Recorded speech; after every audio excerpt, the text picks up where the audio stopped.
Bonjour tout le monde, coucou à toute la communauté Océanie, Asie, Amérique, Europe et Afrique. Bienvenue dans cette vidéo de papotage, toujours avec l'accent ivoirien, ça fait longtemps.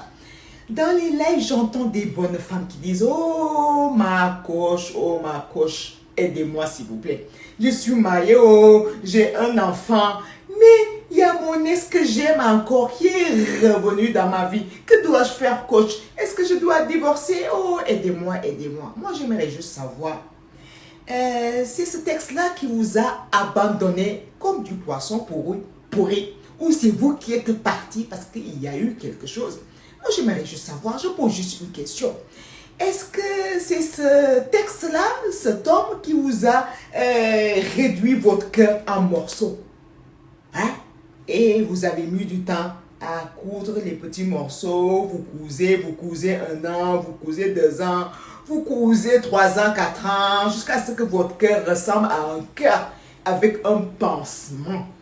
Est-ce que votre ex, il est venu 1 semaine après la séparation, 1 an, 3 ans? À quel moment il est venu? Il est revenu dans votre vie? Est-ce qu'il a attendu que vous soyez bien dans votre vie? Qu'il y ait un autre homme qui vous a récupéré, qui a refait le pansement, qui vous a bien refait le pansement, qui vous entretient bien? C'est à ce moment-là qu'il est revenu, votre ex? Oh, pardon. Mais il faut se poser la question. Pourquoi il n'est pas revenu quand vous levez le matin avec les yeux tout rouges comme ça? Quand vous êtes toute froissée? Parce que tellement vous avez pleuré, tellement vous avez eu la déception, tellement il vous a fracassé mentalement, psychologiquement et tout. Et moi je pose la question, pourquoi il revient à ce moment-là? Mais c'est pour la plupart des cas, je ne dis pas tous les hommes, mais pour la plupart des cas, il doit se dire, hé, mais c'est comment? Cette dame-là, elle vit bien comme ça? C'est un autre homme que moi, c'est un autre homme que moi qui l'a récupéré, qui la traite bien. Oh, mais non, ça ne va pas se passer comme ça, c'est pas normal. Je reviens pour fracasser, je viens pour retaper fort, pour remettre mon empreinte. Ah non, ça ne va pas se passer comme ça. Donc, mesdames, réfléchissez un petit peu. L'amour, c'est beau, l'amour, c'est magnifique. Mais quand c'est terminé, il y a une raison pour laquelle cet amour-là est terminé. Est-ce qu'il faut revenir en arrière? Ah, mais si tu es célibataire, mais tu vois. Mais tu es marié et tu veux divorcer pour te remettre avec ton ex.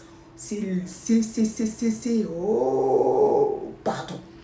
C'est une chose à ne pas faire. C'est un problème monumental, gigantesque, une erreur fatale, une erreur vraiment irrécupérable à ne pas faire, mesdames. Réfléchissez, pardon, ils sont revenus pour une raison bien précise. Dans la plupart des cas, je ne généralise pas, je ne mets pas tous les hommes dans le même sac. Mais il y a une raison. Pourquoi ils ne sont pas revenus 1 mois après la séparation? Pourquoi ils ne sont pas revenus 3 mois, 2 ans, 3 ans? Ils reviennent là quand tu es bien. Quand tu es bien installé. Ta petite famille là, il aurait bien fait. Pourquoi pas donc? Réfléchissez, maman. Réfléchissez. Moi, c'est juste un conseil. Allez. Eh bien, pour leur dire au revoir, si vous m'écoutez bien, restez amis, bonjour, madame, monsieur, ça va, parlons de la famille, basta. L'histoire là, le livre est fermé, on ferme bien le livre, et voilà. Donc pour leur dire au revoir, moi je vais vous aider à ce que vous leur disiez au revoir. On va leur mettre ça comme chanson, pardon.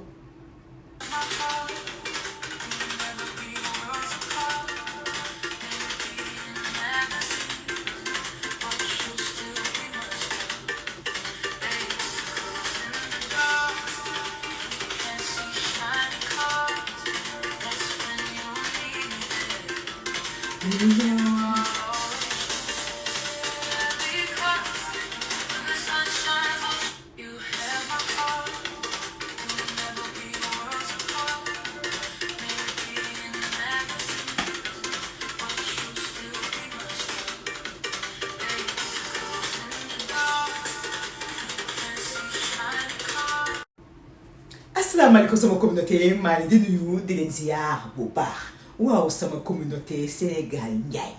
dama bëgg ngeen wax ma kan la si exam nekk ba tey si boppam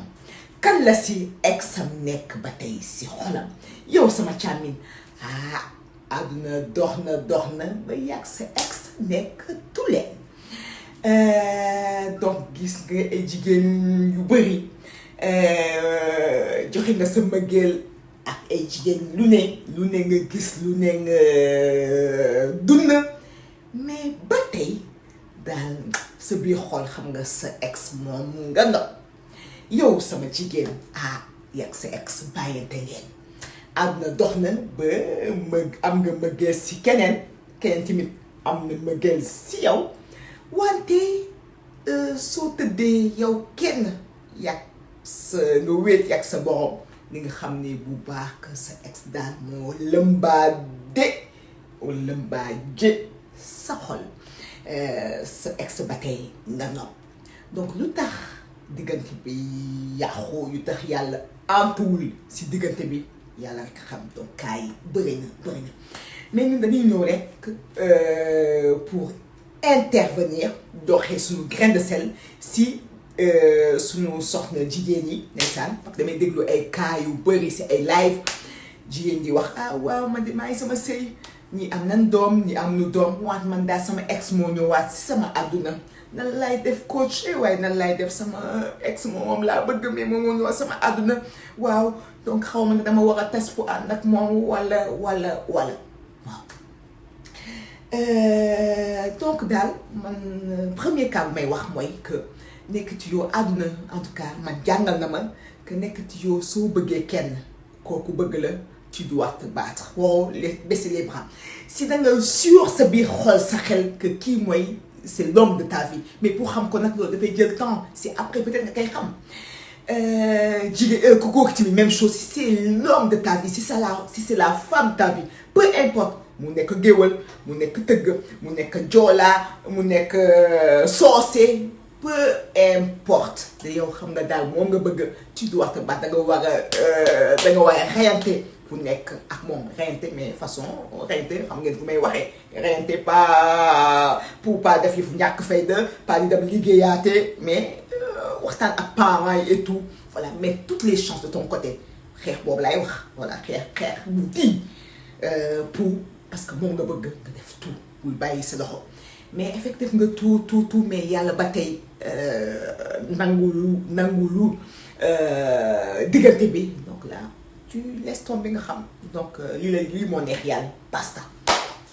donc yéen sama soxna yu tedd yoolu di wax man daal sama ex dafa ñëwaat sama vie yéegi nan lay def man damay bëgg ngeen poser benn question mooy lu tax seen ex ñëwul une semaine après bi ngeen bàyyante wala 1 mois wala 2 ans bu ngeen doon di jooy bu ngeen froissé boobu xam ni seen xol daggati nan ko ba mu mel ay morceaux mais jour yi di passé ngay ñëw par nànk-nànk mois yi di passé année yi di passé ngay ñëw sa xol di ñëw sa xol pendant des années ba sa xol ñëw nga ko ba mu pansement nga ko ba mu ñëwoo xol donc kenn gisu ko de mais mu xaar ba keneen jël la keneen defaraat la keneen gën a pansement sa xol gën ko def ay pansement def na alcool def na lépp ba mu ñëwoo tuuti xol mais instant boobu la ñëw donc posé wu leen ay questions lu tax mu ñëw si la plupart des cas si ñu bëri ñu ko sañ a wax lu tax mu ñëwaat dafa ñëwaat pour tëggaras dafa ñëw parce que yow ñàkk nga jom nag keneen moo la gis bëgg la ba defal la nii ba nga macha allah maa day taali day wax mais attends kii donc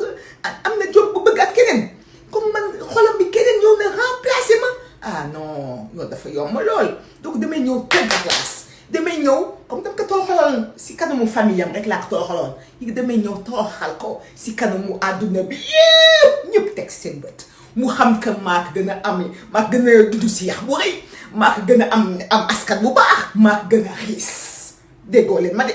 voilà maa ko ëpp doon damay ñëw waaye tëggalaas damay ñëw dama joggatiwaat ko àdduna bi yëpp di tas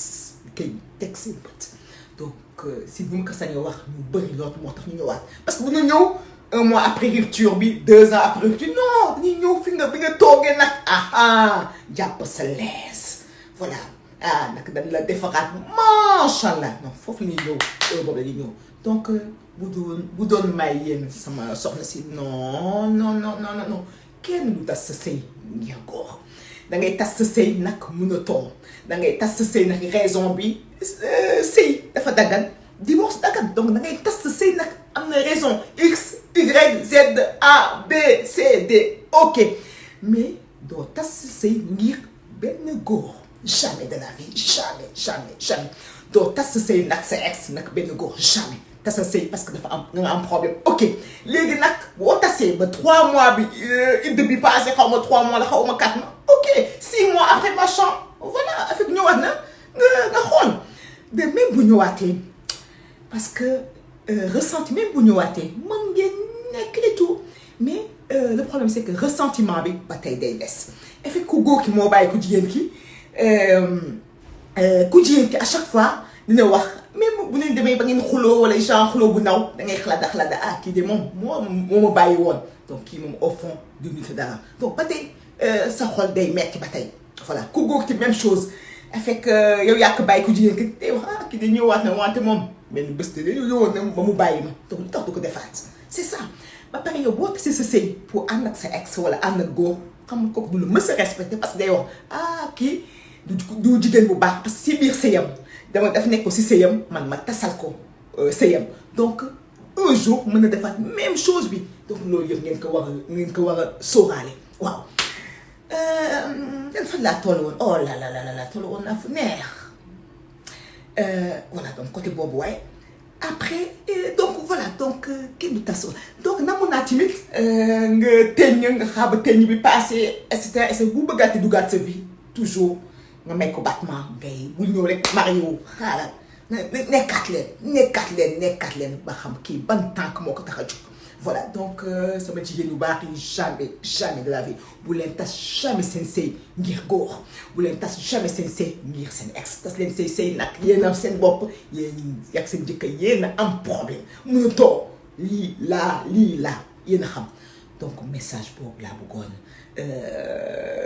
bëggoon jàllale mais ñëpp xam nañ que mbëggeel neex na ñëpp xam nañ loolu ñëpp xam nañ mais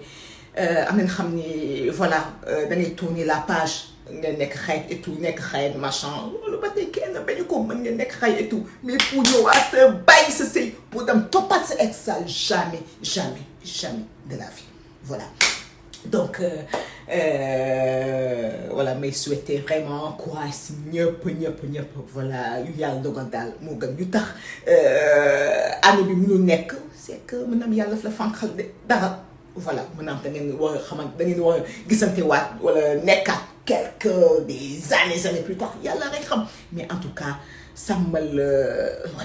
coloré boobu bu tas sa sëy ngir góor ça jamais léegi nag tas nga sa sëy parce que da nga am problème ça pourquoi pas bien sûr voilà le plus important mooy waaw nga dund sa life voilà nga heureux loolu mooy voilà loolu la donc sama communauté ma jox leen daje ba benn yoon incha allah merci beaucoup au revoir.